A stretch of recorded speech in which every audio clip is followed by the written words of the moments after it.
당신은 지금까지 얼마나 많은 것을 포기해 왔는가? 가족이라는 이름 하나만으로 당신의 시간과 돈, 그리고 감정까지 모든 것을 내어주며 살아왔을 것이다. 그런데 놀라운 사실이 하나 있다. 당신이 베풀면 베풀수록 가족들은 오히려 당신을 더 우습게 여긴다는 것이다. 다산 정약용 선생은 이렇게 말했다. 사람마다 자신을 소중히 여기는 마음이 있어야 하니 스스로를 천하게 보는 자를 어찌 남이 귀하게 여기겠는가? 이 한마디가 바로 오늘 우리가 깊이 새겨들어야 할 진리다. 생각해보라.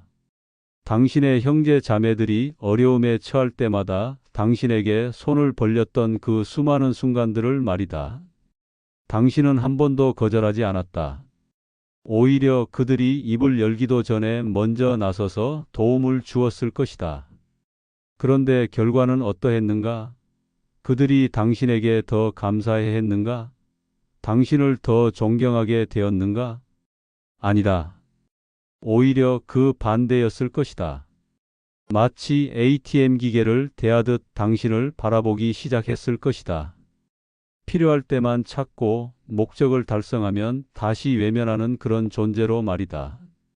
이것은 단순히 가족들이 나쁜 사람이어서가 아니다. 인간의 본성 자체가 그렇게 되어 있기 때문이다. 너무 쉽게 얻을 수 있는 것에 대해서는 그 가치를 제대로 인식하지 못한다. 마치 공기의 소중함을 평상시에는 느끼지 못하다가 숨이 막힐 때서야 깨닫는 것과 같다. 당신의 큰형을 떠올려 보라. 그가 사업에 실패했을 때 당신이 얼마나 많은 도움을 주었는가? 수천만 원의 돈부터 시작해서 인맥 소개, 심지어는 정신적 지지까지 모든 것을 아낌없이 베풀었을 것이다. 그런데 그 형이 다시 일어선 후 당신에게 보인 태도는 어떠했는가? 당신이 어려울 때 같은 정도로 도움을 주려고 했는가? 대부분의 경우 그렇지 않았을 것이다. 오히려 그때는 정말 어려운 상황이었고 지금은 여건이 다르다는 식의 변명으로 당신을 외면했을 가능성이 높다. 다산의 가르침 중에는 이런 통찰이 있다. 쉽게 얻은 것은 쉽게 버려도 아깝지 않게 여긴다.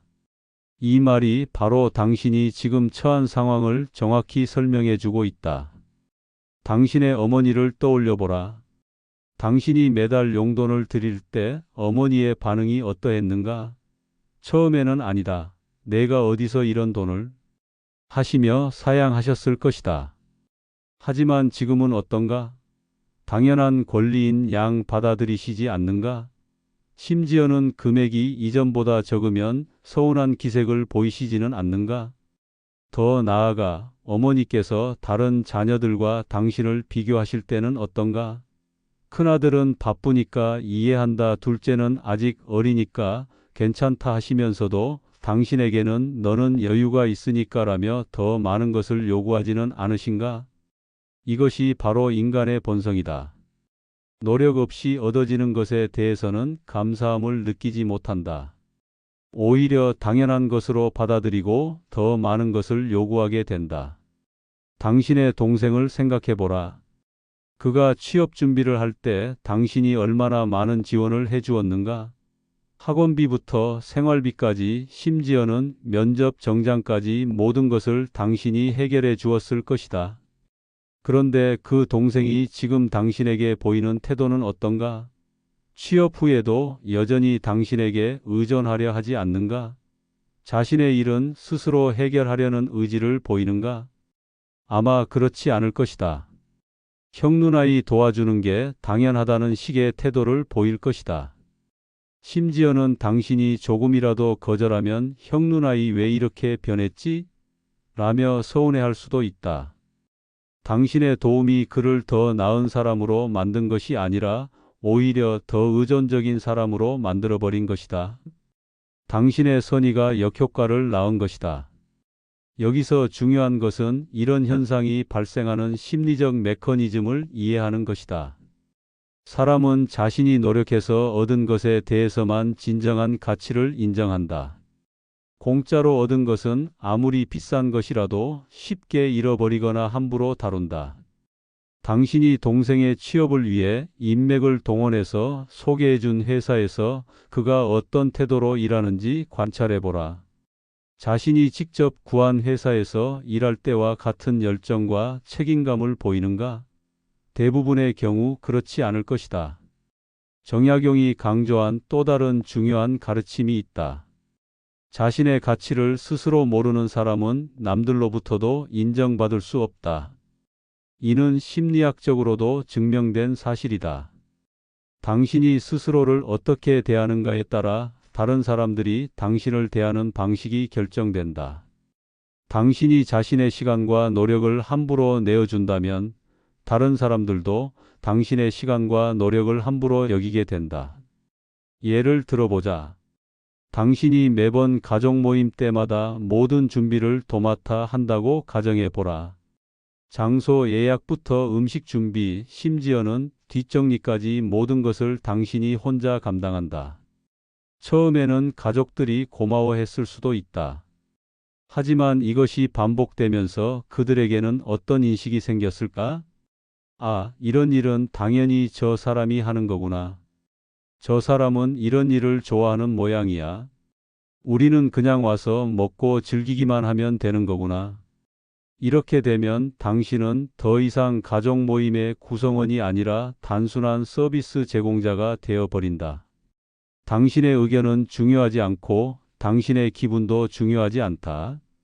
오직 당신이 제공하는 편의만이 중요할 뿐이다.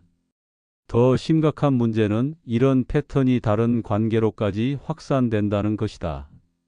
가족들이 당신을 함부로 대하는 모습을 보고 자란 조카들은 어떻게 될까? 그들도 당신을 당연히 이용할 수 있는 존재로 여기게 될 것이다. 실제로 많은 가정에서 이런 일이 벌어진다. 한 사람이 모든 희생을 감당하고 나머지 가족들은 그것을 당연하게 여기는 구조가 대물림되는 것이다. 그리고 그 희생을 감당하던 사람이 세상을 떠나면 가족들은 비로소 그 사람의 소중함을 깨닫는다. 하지만 그때는 이미 늦다. 이런 상황을 피하려면 지금부터라도 당신의 가치를 스스로 인정하고 그에 걸맞은 대우를 요구해야 한다. 가족들이 당신을 어떻게 대하느냐는 당신이 스스로를 어떻게 대하느냐에 달려 있다. 만약 당신이 자신의 시간과 노력을 소중히 여기고 함부로 내어주지 않는다면 가족들도 그것을 소중히 여기게 될 것이다. 반대로 당신이 자신을 하찮게 여기고 무조건 베풀기만 한다면 가족들도 당신을 하찮게 여기게 될 것이다.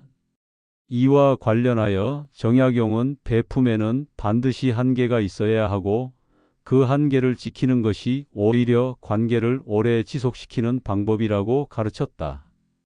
이는 현대 심리학에서 말하는 경계 설정과 정확히 일치하는 개념이다. 건강한 관계란 서로의 경계를 존중하는 관계다. 가족이라고 해서 그 경계가 사라져야 하는 것은 아니다. 오히려 가족이기 때문에 더욱 명확한 경계가 필요할 수 있다. 경계가 없는 관계는 건강하지 못하다. 그런 관계에서는 한쪽이 계속 퍼주고 다른 쪽이 계속 받기만 하는 불균형이 발생한다. 이런 불균형이 지속되면 퍼주는 쪽은 점점 지쳐가고 받는 쪽은 점점 더 많은 것을 요구하게 된다. 당신의 누나나 형을 떠올려 보라. 그들이 당신에게 부탁을 할 때의 태도를 관찰해 보라. 정중하게 부탁하는가? 아니면 당연한 권리인 양 요구하는가? 만약 후자라면 이미 건강하지 못한 관계가 형성된 것이다. 건강한 관계에서는 부탁을 할 때도 상대방의 사정을 고려한다.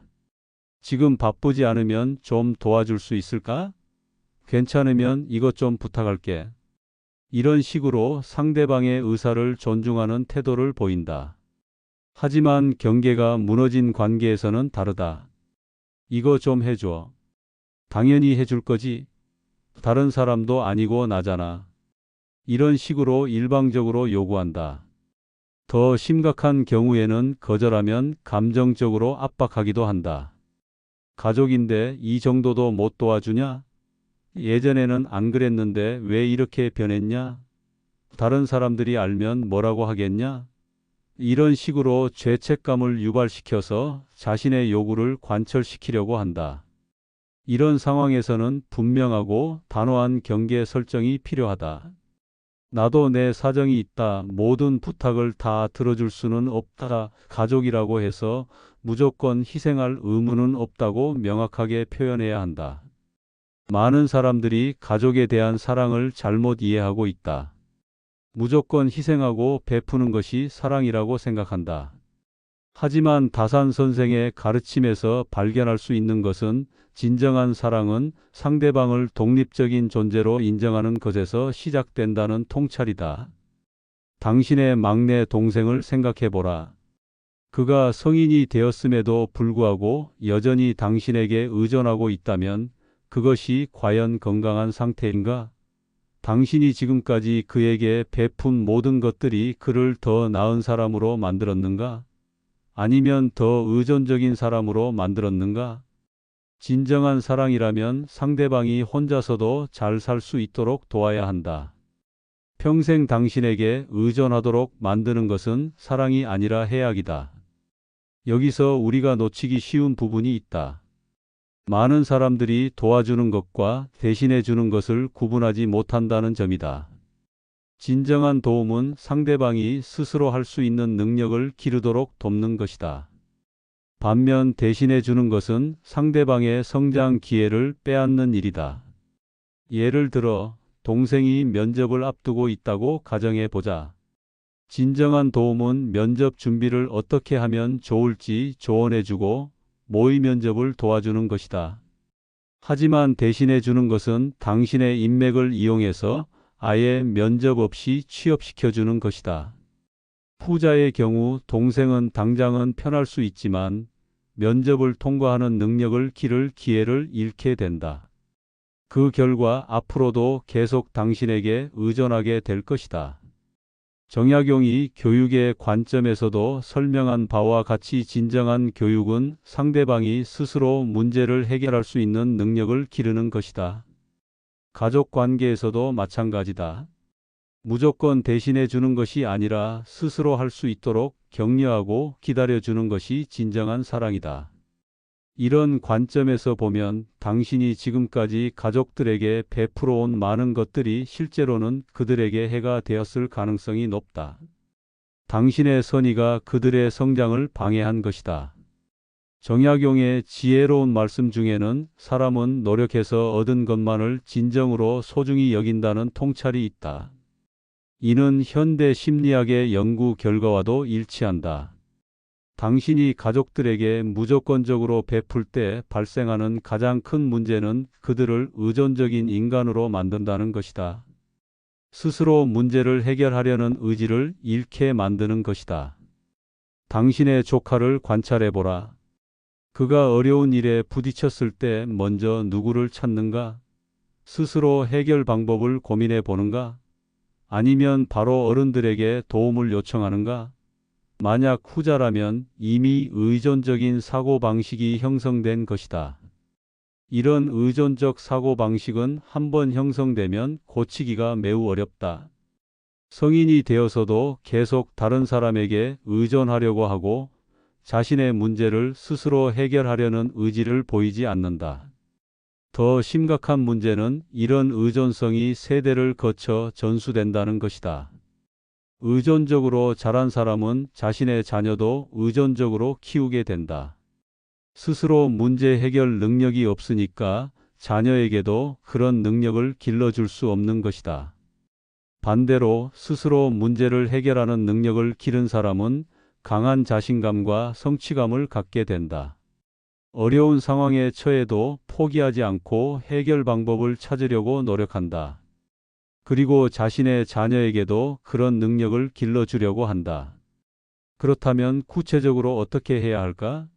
정약용의 가르침을 바탕으로 실천할 수 있는 방법들을 제시해 보자. 첫째, 즉답하지 마라. 가족들이 무엇을 요청하든 즉시 답하지 마라. 생각해보고 답하겠다고 말하고 충분히 고민한 후에 답하라. 이것만으로도 당신의 도움이 당연한 것이 아니라는 메시지를 전달할 수 있다. 이때 중요한 것은 일관성이다. 한두 번 이렇게 하다가 다시 예전처럼 즉답하면 아무런 의미가 없다. 반드시 시간을 두고 생각한 후에 답하는 습관을 만들어야 한다.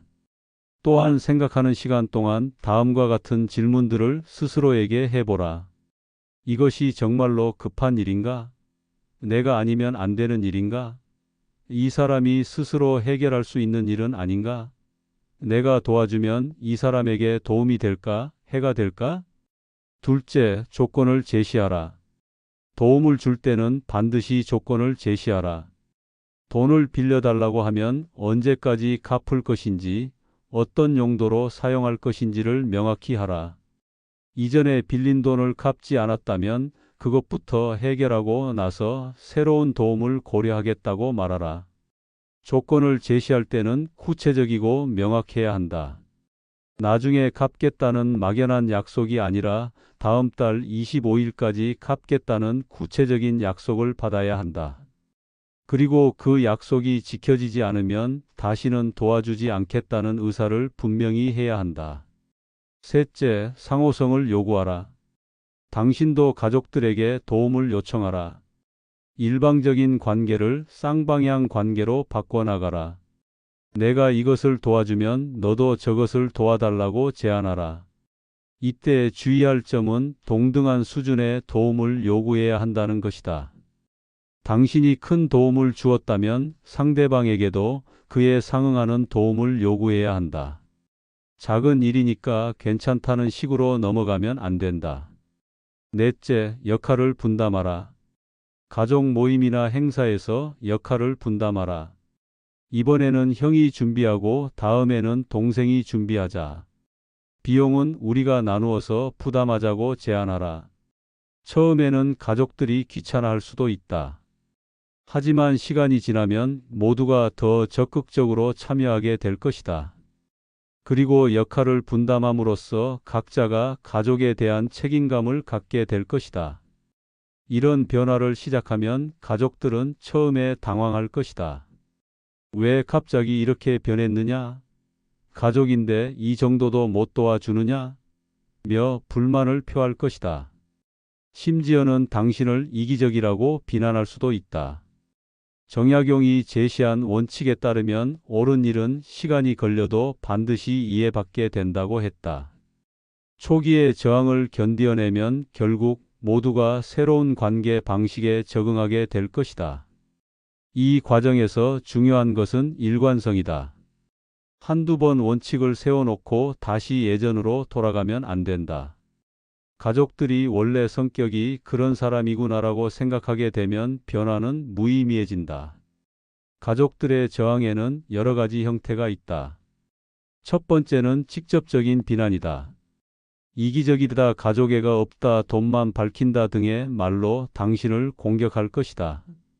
이럴 때는 침착하게 나도 내 사정이 있다고 말하고 구체적인 이유를 설명하라. 두 번째는 감정적 압박이다. 상처받았다, 서운하다, 믿었는데 배신당한 기분이다 등의 말로 죄책감을 유발시키려고 할 것이다. 이럴 때는 미안하지만 이해해달라고 말하고 자신의 입장을 설명하라. 세 번째는 다른 가족들을 동원한 압박이다. 엄마가 걱정하신다, 다른 형제들이 뭐라고 하더라 등의 말로 고립감을 조성하려고 할 것이다. 이럴 때는 그분들도 이해하실 것이다라고 말하고 직접 해당 가족들과 대화하라. 네 번째는 과거의 은혜를 들먹이는 것이다. 예전에 내가 너를 얼마나 도와줬는데 어려울 때 누가 도와줬는지 잊었나 등의 말로 당신을 압박할 것이다. 이럴 때는 그때는 고마웠지만 그것과 지금은 별개 문제다라고 말하라.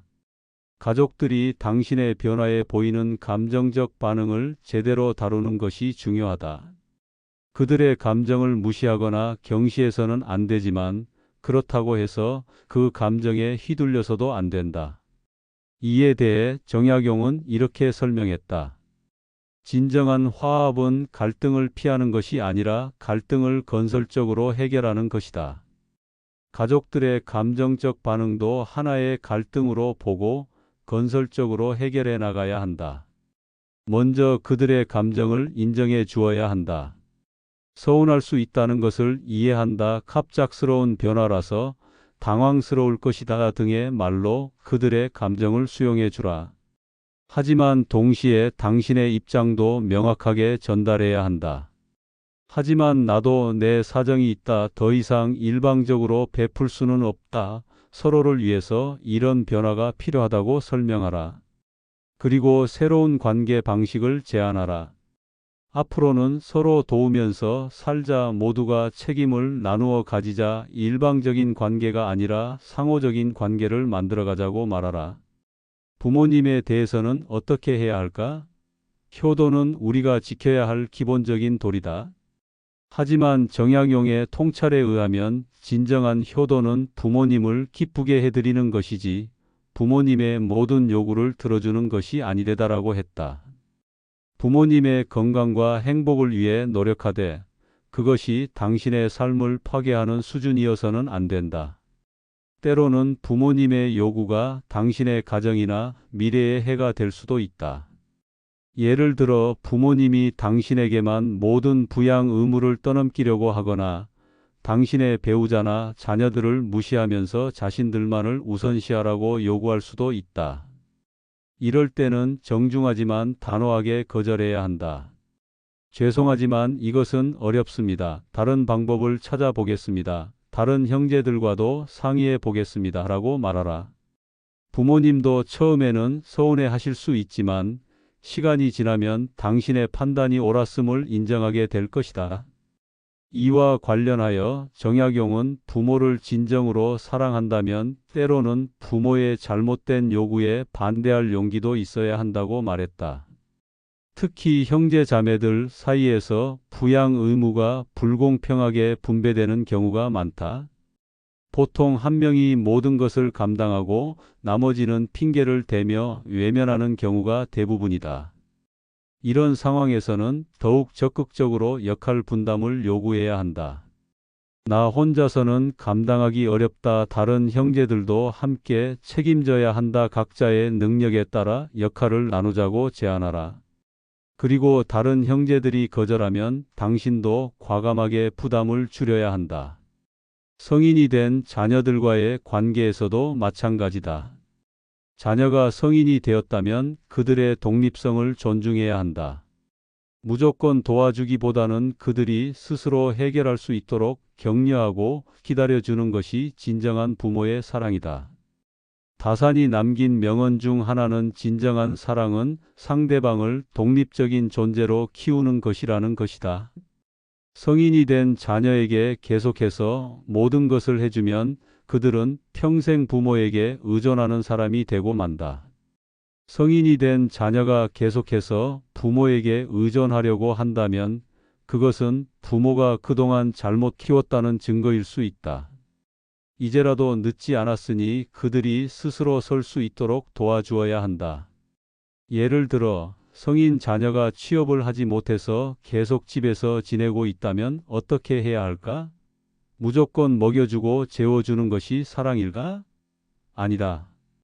일정한 기한을 정하고 그 안에 취업하도록 압박하는 것이 진정한 사랑이다. 6개월 안에 취업하지 못하면 집에서 나가야 한다. 용돈은 더 이상 주지 않겠다. 앞으로는 스스로 해결해야 한다고 분명히 말해야 한다. 처음에는 자녀가 원망할 수도 있다. 하지만 시간이 지나면 그런 압박이 자신을 발전시키는 계기가 되었다는 것을 깨닫게 될 것이다. 결혼 관계에서도 이 원칙을 적용해야 한다. 결혼했다고 해서 상대방의 모든 요구를 들어줄 의무는 없다. 서로를 존중하고 서로의 개성을 인정하는 것이 건강한 부부 관계다. 정약용이 강조한 바에 따르면 부부는 서로를 완성시켜주는 관계이지 서로를 소유하는 관계가 아니다라고 했다. 한쪽이 일방적으로 희생하는 결혼은 건강한 결혼이 아니다. 많은 부부들이 사랑하니까 모든 것을 참고 견뎌야 한다고 생각한다. 하지만 그런 참음과 희생이 과연 상대방을 더 나은 사람으로 만드는가? 대부분의 경우 그렇지 않다. 오히려 상대방을 더 이기적이고 무책임한 사람으로 만들 뿐이다. 예를 들어 남편이 집안일을 전혀 하지 않는다고 가정해 보자. 아내가 사랑하니까 괜찮다며 모든 것을 혼자 감당한다면 어떻게 될까? 남편은 집안일을 하지 않는 것이 당연하다고 생각하게 될 것이다. 그리고 아이들도 아빠는 집안일을 하지 않는 것이 정상이다라고 생각하며 자라게 될 것이다. 반대로 아내가 집안일은 우리가 함께 해야 한다고 요구하고 남편이 하지 않으면 다른 방법을 찾는다면 어떨까? 예를 들어, 내가 집안일을 다 하면 당신이 다른 일을 해달라고 요구하거나 가사 도우미를 고용하자고 제안할 수 있다. 이런 식으로 문제를 제기하고 해결책을 찾아가는 과정에서 부부는 서로를 더 잘 이해하게 되고 더 공평한 관계를 만들어갈 수 있다. 모든 변화의 핵심은 자기 존중이다. 당신이 스스로를 귀하게 여기고 당신의 시간과 에너지가 얼마나 소중한 것인지를 인식하는 것이다. 그래야 다른 사람들도 당신을 귀하게 여기게 된다. 때로는 가족들이 당신을 이기적이라고 비난할 수도 있다. 하지만 정약용의 지혜로운 말씀 중에는 자신을 돌보는 것은 이기심이 아니라 책임감이다라는 것이 있다. 당신이 건강하고 행복해야 다른 사람들도 도울 수 있기 때문이다. 비행기에서 안전 교육을 받을 때 산소 마스크를 먼저 자신이 착용하고 다른 사람을 도우라고 하지 않는가? 이와 같은 원리다. 자신이 먼저 안전해야 다른 사람을 구할 수 있다. 스스로를 돌보지 않고 무너진 사람이 어떻게 다른 사람을 도울 수 있겠는가? 자신의 삶이 엉망인 사람이 어떻게 다른 사람에게 올바른 조언을 해줄 수 있겠는가? 자기 돌봄이라는 것은 단순히 자신만을 위하는 것이 아니다. 자신을 잘 돌봄으로써 다른 사람들에게도 더 나은 도움을 줄 수 있게 되는 것이다. 당신이 정신적으로, 육체적으로, 경제적으로 건강해야 가족들에게도 진정한 도움을 줄 수 있다. 반대로 당신이 지쳐 있고 스트레스를 받고 있다면 아무리 가족을 도우려고 해도 제대로 된 도움을 줄 수 없다. 변화는 점진적으로 일어나야 한다. 하루아침에 모든 것을 바꾸려고 하면 가족들의 큰 반발을 살 수 있다. 정약용이 제시한 원칙에 따르면 변화는 점진적으로 일어나지만 그 결과는 혁명적이다라고 했다. 작은 것부터 시작하라. 예를 들어 가족들이 무언가를 부탁할 때 즉시 승낙하는 대신 잠깐 생각해 볼게라고 말하는 것부터 시작하라. 이런 작은 변화들이 쌓여서 큰 변화를 만들어낸다. 또한 일관성을 유지하는 것이 중요하다. 한두 번 새로운 원칙을 적용하다가 다시 예전으로 돌아가면 아무런 의미가 없다. 가족들이 잠깐 변덕부린 거구나라고 생각하게 되기 때문이다. 변화의 과정에서는 여러 가지 시행착오가 있을 수 있다. 때로는 너무 강하게 거절해서 관계가 악화될 수도 있고, 때로는 너무 약하게 나와서 예전과 다를 바 없게 될 수도 있다. 이런 시행착오를 통해 적절한 균형점을 찾아가는 것이 중요하다. 이런 변화를 통해 당신은 가족들로부터 진정한 존중을 받게 될 것이다. 더 이상 당신을 이용하려고만 하지 않고 당신의 의견을 구하고 당신의 기분을 살피게 될 것이다. 당신을 단순히 도움을 주는 존재가 아니라 존경받아야 할 가족 구성원으로 여기게 될 것이다. 정약용이 말한 진정한 가족 관계는 서로가 서로를 필요로 하지만 의존하지는 않는 관계다. 서로를 아끼고 사랑하지만 각자의 독립성을 존중하는 관계다. 한 사람의 희생 위에 세워진 관계가 아니라 모든 구성원의 참여와 기여로 만들어지는 관계다. 이런 관계에서는 진정한 행복이 가능하다. 의무감이나 죄책감 때문이 아니라 진심으로 서로를 돕고 싶어서 도움을 주고받는 관계. 이것이 바로 건강한 가족 관계의 모습이다. 건강한 가족 관계의 특징을 구체적으로 살펴보면 다음과 같다. 첫째, 서로의 경계를 존중한다. 가족이라고 해서 무조건적인 희생을 요구하지 않는다. 각자의 사정과 한계를 인정하고 존중한다. 둘째, 상호적인 도움을 주고받는다. 한쪽이 일방적으로 베풀고 다른 쪽이 받기만 하는 관계가 아니라 서로가 서로를 도우는 관계다. 셋째, 솔직한 의사소통이 가능하다. 불편한 이야기도 할 수 있고 거절할 것은 거절할 수 있다. 서로의 감정을 솔직하게 표현할 수 있다. 넷째, 각자의 성장을 격려한다. 서로를 의존적으로 만드는 것이 아니라 독립적이고 자주적인 사람으로 성장하도록 격려한다. 다섯째, 공평한 책임 분담이 이루어진다. 한 사람이 모든 책임을 지는 것이 아니라 각자의 능력에 따라 책임을 나누어진다. 이런 변화가 장기적으로 가져올 이익을 생각해 보라. 당신이 지금 당장은 가족들의 원망을 사게 될 수도 있다. 하지만 시간이 지나면서 모든 사람이 더 행복해질 것이다. 당신은 더 이상 일방적으로 희생하지 않아도 되므로 스트레스가 줄어들 것이다. 자신의 삶에 더 집중할 수 있게 되고 그 결과 더 나은 사람이 될 수 있을 것이다. 가족들도 마찬가지다. 당신에게 의존하지 않고 스스로 문제를 해결하게 되면서 더 강하고 자신감 있는 사람이 될 것이다. 그리고 진정으로 필요할 때만 도움을 요청하게 되면서 당신과의 관계도 더 소중하게 여기게 될 것이다. 무엇보다도 이런 건강한 관계 방식이 다음 세대에게 전해질 것이다. 당신의 자녀들은 건강한 가족 관계가 무엇인지를 보고 배우게 될 것이다. 그리고 그들이 자신의 가족을 꾸릴 때도 이런 건강한 방식을 적용할 것이다. 정약용은 우리에게 이런 지혜를 남겼다. 자신의 가치를 아는 사람만이 진정으로 다른 사람을 사랑할 수 있다. 이제 당신도 자신의 가치를 알고 그에 걸맞은 대우를 받을 권리를 당당히 주장해야 할 때다. 변화는 어렵다. 오랫동안 형성된 관계의 패턴을 바꾸는 것은 시간이 걸린다. 가족들의 반발과 저항도 예상해야 한다. 하지만 이것이 당신과 당신의 가족 모두를 위한 길이다. 당신이 변하지 않으면 아무것도 변하지 않는다. 가족들이 변하기를 기다리지 마라. 당신이 먼저 변해야 한다.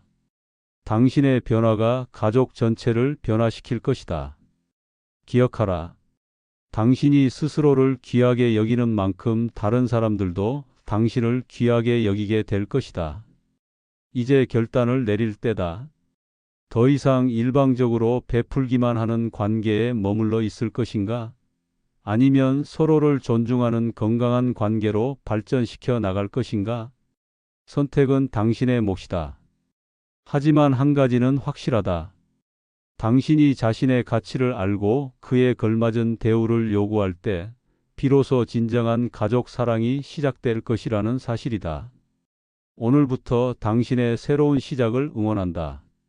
더 이상 당연하게 여겨지는 존재가 아니라 존중받고 사랑받는 가족 구성원으로서의 당신의 모습을 기대한다. 오늘 정약용의 지혜 이야기는 여기까지입니다. 영상이 좋으셨다면 구독, 좋아요, 알림 설정 정중히 부탁드립니다. 여러분의 행복한 삶을 응원하겠습니다. 감사합니다.